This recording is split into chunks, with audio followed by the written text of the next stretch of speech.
Vamos à oração do Pai Nosso? Pai Nosso que estás nos céus. Pai, Abba no aramaico, significa paizinho.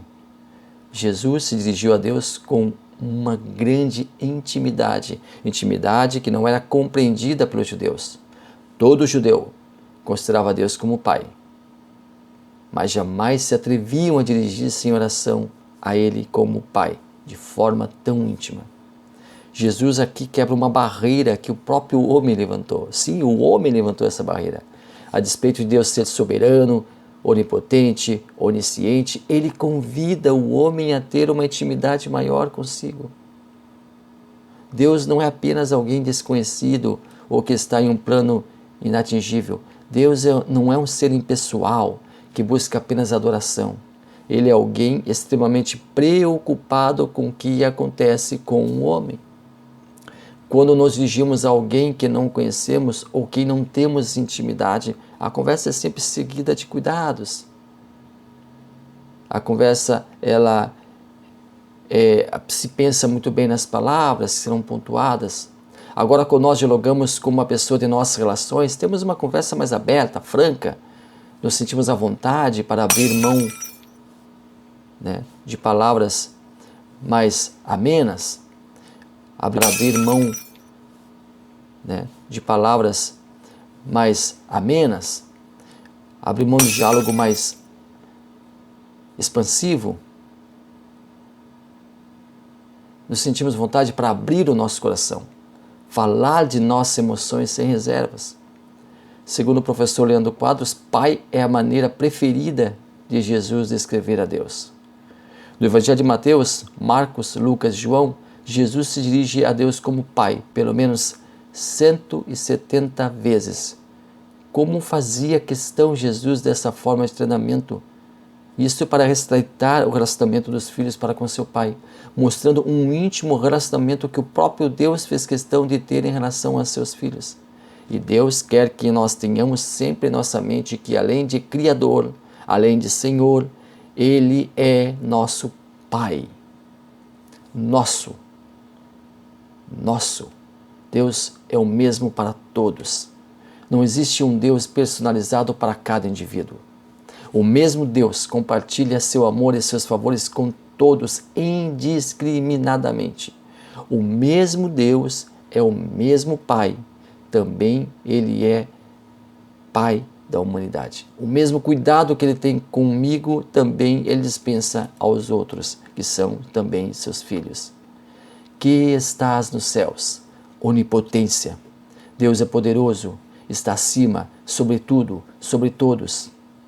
Habitação do Altíssimo é o céu. Deuteronômio 26:15, 1 Reis 8:39.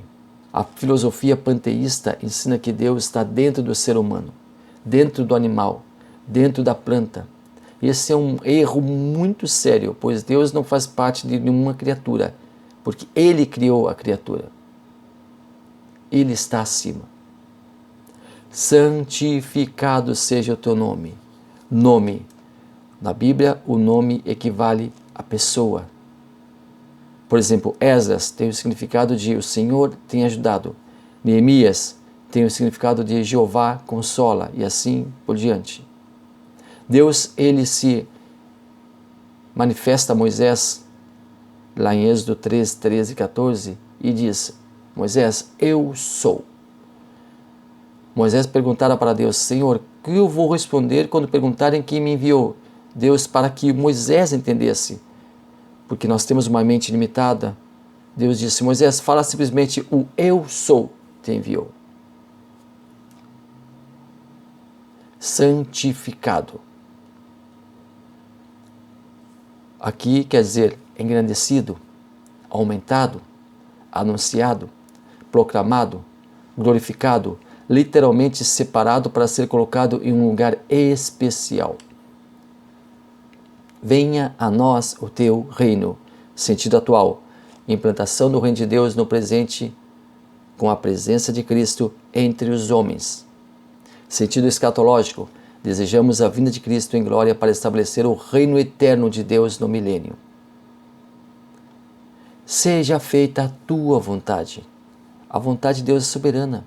Embora peçamos nós pedimos esperando receber, nós temos a convicção de que a resposta divina pode ser sim ou não. Oração não respondida ou oração com resposta negativa. É a oração egoísta, por exemplo, lá em Tiago 4:3, é a oração hipócrita, por exemplo, em Mateus capítulo 6, versículos 5 ou 6, mas também Deus pode dizer não, porque Deus conhece o que vai acontecer no nosso futuro. Podemos pedir alguma coisa para nós, mas Deus sabe que aquilo que nós estamos pedindo, se ganharmos, vai nos comprometer lá no futuro, vai nos atrapalhar, vai ser um enredo para nós. Então Deus muitas vezes diz não para nós. E muitas vezes nós pensamos que estamos tomando a decisão certa, quando na verdade estamos implantando um erro que vai ser consumado no futuro. Deus também nesse caso diz não. Porque Deus diz não sempre pensando no bem do ser humano, no bem daquele que está pedindo. Assim na terra como no céu. Deus não conhece limite, nem de atuação, nem de espaço. Aquele que busca de coração a Deus sabe que a verdadeira felicidade só vai existir quando a vontade de Deus for feita no céu e na terra. Deus governa soberano no céu e está no controle de tudo. O que acontece na terra é permissão de Deus. Mas nosso mais íntimo desejo é que um dia o domínio terrestre se assemelhe ao domínio celestial. O pão nosso de cada dia dá-nos hoje. Embora nós encontremos em Gênesis 3,19, Deus falando que o homem comerá do seu suor, através do seu suor, o Senhor continua sendo o grande provedor através das condições que Ele permite ao homem para trabalhar e assim suprir suas próprias necessidades. O pão nosso de cada dia, o alimento é diário. Não existe aqui uma provisão para vários dias. Nossa, perdão, deu uma falha aqui agora. Lubrificar a garganta. Isso faz muito bem. O alimento é diário.